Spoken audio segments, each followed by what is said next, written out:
Assalamualaikum geng. Hari ni kita nak sembang pasal satu topik panas sikit. Liga Super Malaysia ni makin malap. Apa jalan keluarnya? Kau nak tahu tak kenapa Liga Super ni makin sendu? Ini pendapat aku. Korang duduk dia diam, pasang telinga, sembang biasa je, tapi ilmu dia luar biasa. Okey.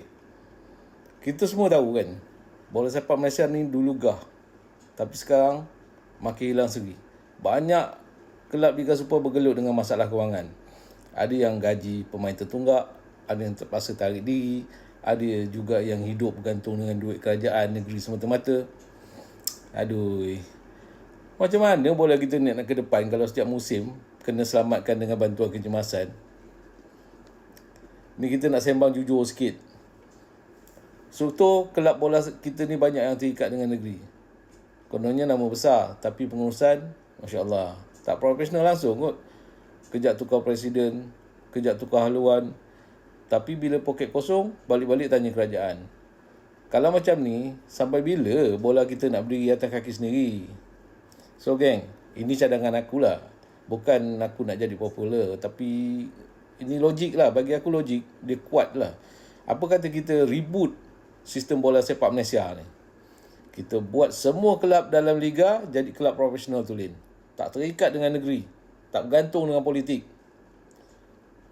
Bayangkan ada kelab yang jadi yang daripada syarikat swasta, daripada universiti, daripada IT, daripada bank, semua join liga sebab mereka mampu urus macam bisnes, bukan macam drama yang sekarang ni.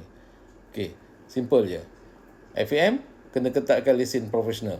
Siapa nak masuk liga kena tunjuk bukti. Ada duit, ada plan, ada akademi, ada pasukan pengurusan yang tahu buat kerja.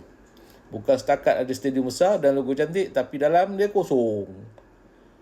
Tak jalan lah macam tu. Kelab kena berdikari.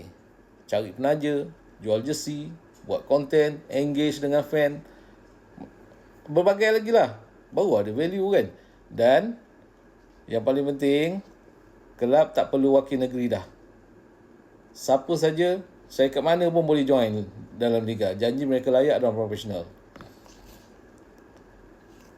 Kalau kita nak tengok bola sepak Malaysia kita ni naik balik, kita kena berani berubah. Jangan takut tinggal benda lama yang dah tak relevan lagi. Jangan duk harap magic kerja daripada atas. Kita mula dengan struktur yang betul, minda yang matang dan kelab yang betul-betul hidup. Ingat, sembang biasa ni. Tapi kalau hadam betul-betul, ilmu luar biasa. Zas.